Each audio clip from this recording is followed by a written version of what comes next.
Especially for a dedicated group of fans of music, serious entertainment, and important news, radio means FM. But FM is limited in its scope. If you sat on top of an FM transmission tower and looked all around you, as far as you could see, that would be the coverage area of that station. You see, FM is line of sight, transmitter only to the horizon.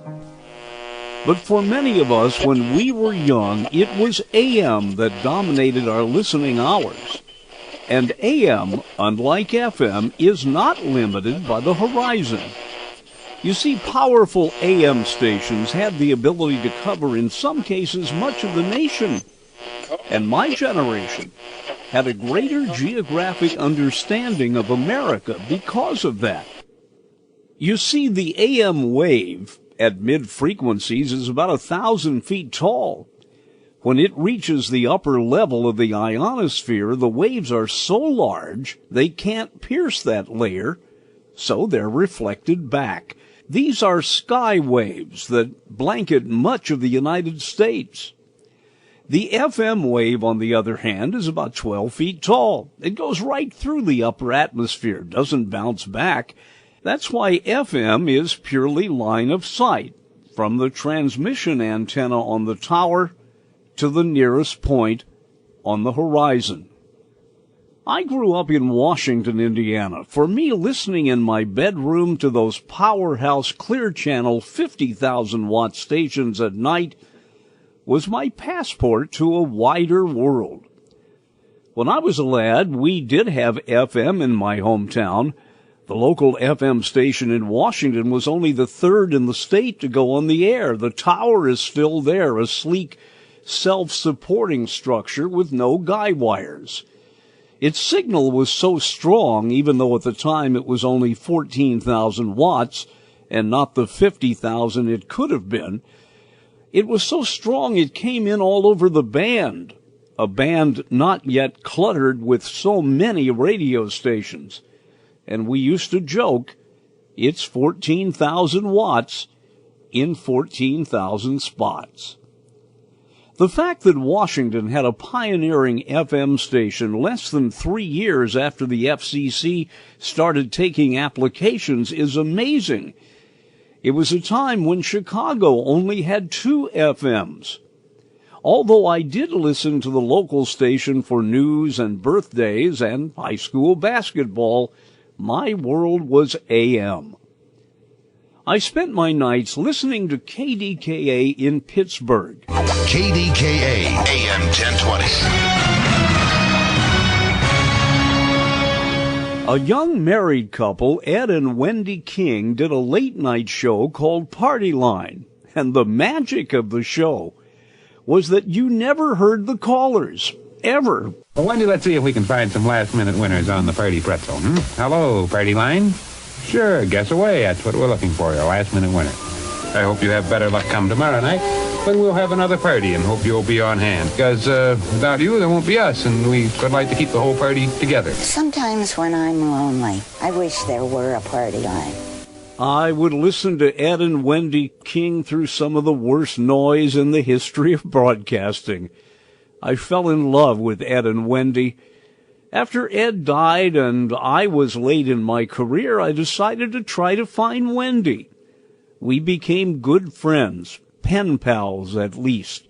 I told Wendy I owe my career to her and her husband. I would pick up Pittsburgh most nights unless there was a thunderstorm.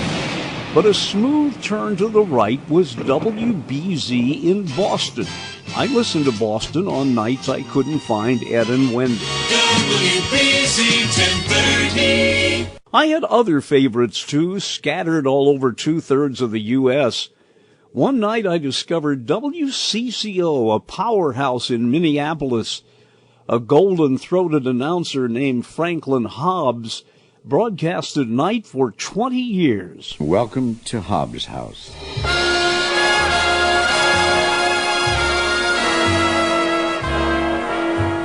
Easygoing, music of the big band era.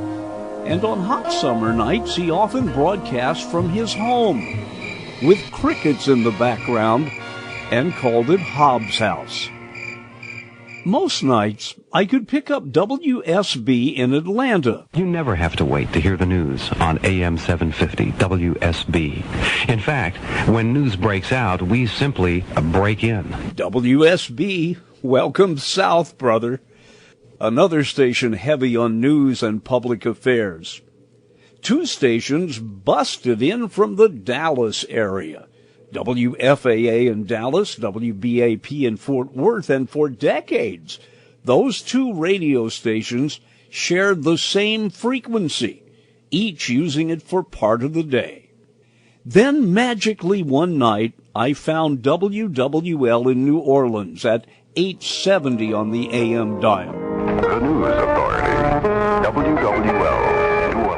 It was a laid-back CBS affiliate with transmitters north of New Orleans in the middle of Lake Pontchartrain, arranged so that 90% of the signal went north and 10% went back to New Orleans. WWL flooded into my car radio with such clarity that many nights it sounded like a local station. And because its studios were in the Roosevelt Hotel, it was easy for WWL to devote 2 hours a night for music from its hotel ballrooms, Peter Toma, his accordion and orchestra, and in the Blue Room, Leon Kellner. The Blue Room presents the music of Leon Kellner. Many of those live shows were taped and later rebroadcast on CBS, with savings bonds announcements added. WWL was unique. When I listened to it as a kid, it was owned by Loyola University, and on Sunday nights, it had university time. I thrilled to stories of the older professors. On Saturday nights from 10 to midnight, WWL broadcast performances from the Preservation Hall Jazz Band. Some of those guys had played with W.C. Handy.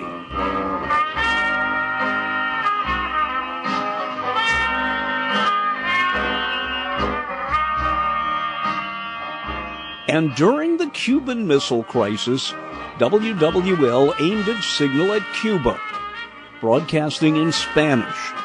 That was a new experience for me on radio, especially when WWL became WWL. A couple of high-powered AM stations devoted their overnight hours to a program called Music Till Dawn, sponsored by American Airlines. It was a simple format, lush music, mostly classical. I used to tune in hoping that one of those stations I could pick up that night would play Rhapsody in Blue.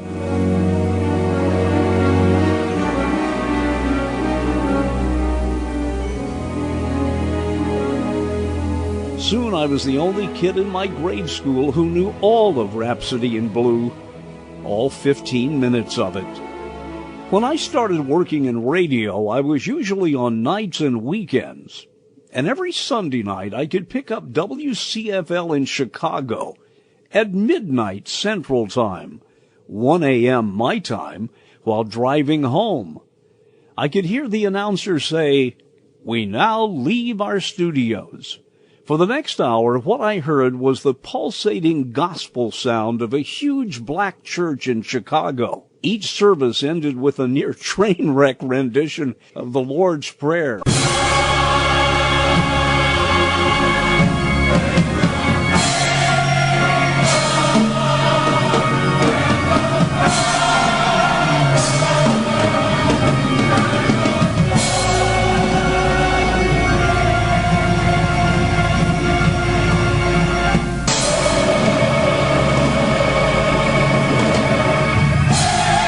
I never missed it. I cried every Sunday when I listened.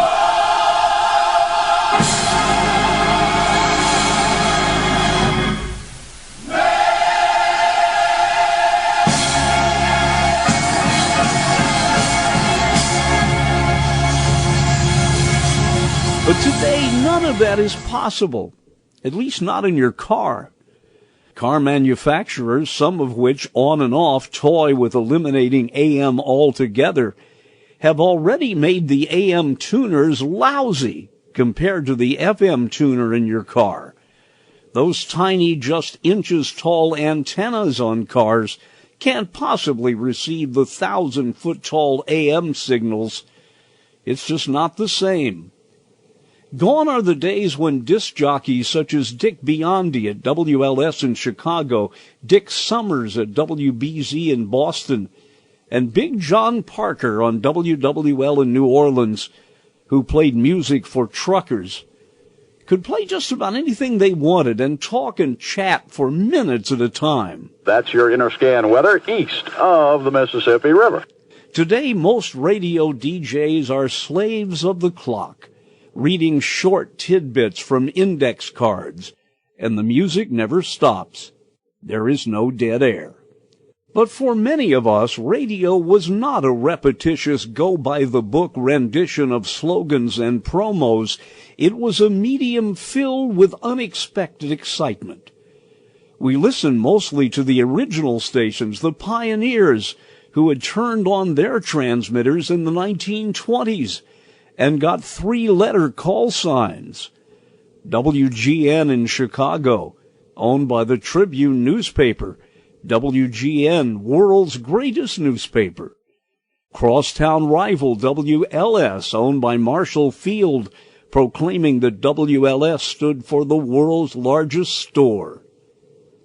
As my generation is dwindling, so is the influence of AM. In today's culture, where no one seems to care what went before, the legacy of AM radio is dwindling. There was a time, a generation, when millions of people lay awake at night, straining to hear old tube-type radios on their nightstand, piping out the static-ridden sounds of other cities, other peoples, other ideas, other music than they were used to. When well-spoken and friendly people in far-off places became our friends. When a little boy in Indiana could tell his 5th grade class about the Mardi Gras, not because he'd ever been there, but because he was transported to the Mardi Gras, the excitement of Bourbon Street, through the microphones of WWL, a radio station that had its transmitter in the middle of a lake. FM radio may sound better, but AM is what many of us grew up with. For Indiana Public Radio, I'm Dennis Daly.